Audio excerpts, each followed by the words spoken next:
Assalamualaikum warahmatullahi wabarakatuh. Saya Valencia Katili. Saat ini saya akan menjelaskan tentang analisis framing yang berjudul Analisis Framing Berita Penggalangan Dana Melawan COVID-19 di Indonesia oleh influencer Rachel Fenya. Awal kemunculan COVID-19 ini pada tahun 2019 terdapat di Wuhan ataupun Cina dan diduga berasal dari kelelawar. Gejalanya itu seperti demam, batuk, sakit tenggorokan, kelelahan, serta sesak nafas.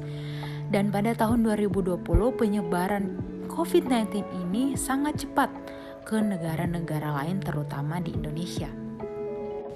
11 Maret 2020, WHO ataupun Organisasi Kesehatan Dunia menetapkan COVID-19 ini sebagai pandemi. Untuk pengobatannya belum ada yang tepat, namun untuk diagnosa menggunakan röntgen dada, DNA, CT scan. Namun yang saat ini kita bisa lihat bahwa banyak orang yang menggunakan vaksin sebagai penyangkal corona ataupun COVID. Pencegahannya bagi yang terinfeksi mungkin dengan isolasi. Nah, bagi yang belum mungkin dengan melakukan jaga kebersihan dan jaga jarak. Dampak tak hanya berdampak pada kesehatan, tetapi COVID-19 ini berdampak pada sektor lainnya, seperti perekonomian, ketenagakerjaan, mata pencarian, dan masalah sosial. Laporan Badan Pusat Statistik atau BPS Agustus 2020 ini menyebutkan bahwa pertumbuhan ekonomi Indonesia pada kuartal 2 2020 minus 5,32%. Kinerja ekonomi yang melemah ini turut pula berdampak pada situasi ketenagakerjaan Indonesia. Akibat ekonomi Indonesia melemah, banyak ketenagakerjaan yang di-PHK terhadap pekerjaan. Peran masyarakat. Pada awal munculnya COVID-19 di Indonesia, semua orang, termasuk saya sendiri pada saat itu sangat khawatir. Karena kekhawatiran yang besar itu, alat kesehatan yang diperlukan pada saat itu seperti masker medis, hand sanitizer, hingga APD menjadi sangat langka. Peran masyarakat pada saat itu benar-benar sangat dibutuhkan. Seorang influencer yaitu Rachel Fenya yang melakukan penggalangan dana yang mendapatkan dana dari penggalangan dana tersebut 8 miliar rupiah dalam waktu yang singkat. Sehingga menjadi sorotan media diangkatnya berita ini menjadi bagian di value yang penting bagi media. Di dalamnya ada kepentingan publik, media, dan negara. Media, menurut Chang, sangat penting bagi media berita yang memiliki peran dalam sumber informasi kebijakan pemerintah yang perlu diangkat untuk dikonsumsi publik. Sehingga penting media mengangkat berita kesehatan. Dari berita yang diangkat oleh dua media online yaitu kompas.com dan detik.com. Yang menarik adalah di mana berita memiliki keterlibatan antara sosial media dan penanggulangan wabah.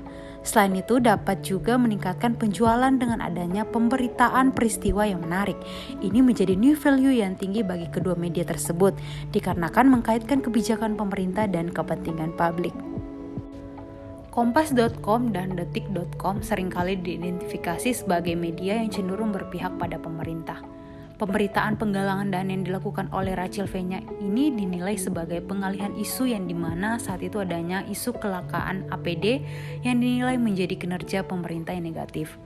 Pada saat kelangkaan APD, banyak isu terkait yaitu penimbunan alat-alat kesehatan oleh pihak tertentu dan material APD yang justru diekspor dan ketidaksiapan pemerintah dalam menghadapi pandemi dan kepentingan-kepentingan politis. Pemberitaan penggalangan dana Rachel Fenya ini tidak luput dari pembingkaian berita yang dimana cara bagi jurnalis dalam menyusupkan ideologi tertentu dengan melakukan seleksi pada bagian isu tertentu yang penting dengan konsep framing. Analisis framing yang pertama itu ada define problems. Pemberitaan penggalangan dana Rachel dinilai sebagai pengalihan isu dari kinerja pemerintah yang negatif. Yang kedua itu ada diagnosa cases. Itu pemberitaan penggalangan dana Rachel Fenya oleh kompas.com dilakukan sesering dan semenarik dibandingkan media lain. Dinilai memiliki tujuan terselubung menutupi kinerja pemerintah yang negatif dengan berita yang positif. Yang ketiga itu ada make moral judgment. Pada saat kelangkaan APD banyak isu terkait yaitu penimbunan alat-alat kesehatan oleh pihak tertentu dan material APD yang justru diekspor dan ketidaksiapan pemerintah dalam menghadapi pandemi. Dan yang terakhir ada treatment recommendation, itu mengandalkan elit politik sebagai sumber informasi yang kemudian menjadikan pendekatan politik dan mengkaitnya kepentingan publik dengan kebijakan pemerintah. Rumusan masalah, cara media Kompas.com dan Detik.com membingkai berita penggalang dan melawan COVID-19 yang dilakukan oleh influencer Rachel Fenya, dan tujuannya untuk mengetahui cara media online Kompas.com dan Detik.com membingkai berita penggalang dana melawan COVID-19 yang dilakukan oleh influencer Rachel Fenya. Ada dua manfaat. Yang pertama, manfaat akademis dapat memperkaya literatur dan dapat memahami cara media membingkai dan menyajikan berita. Dan manfaat kedua adalah manfaat praktis, meningkatkan kemampuan memaknai pesan di balik isi berita agar lebih kritis, menjadi sarana informasi tentang pandemi COVID-19. Demikian penjelasan analisis framing berita penggalangan dana melawan COVID-19 Indonesia oleh influencer Rachel Fenya. Jika ada kekurangan dan kesalahan, mohon dimaafkan. Terima kasih.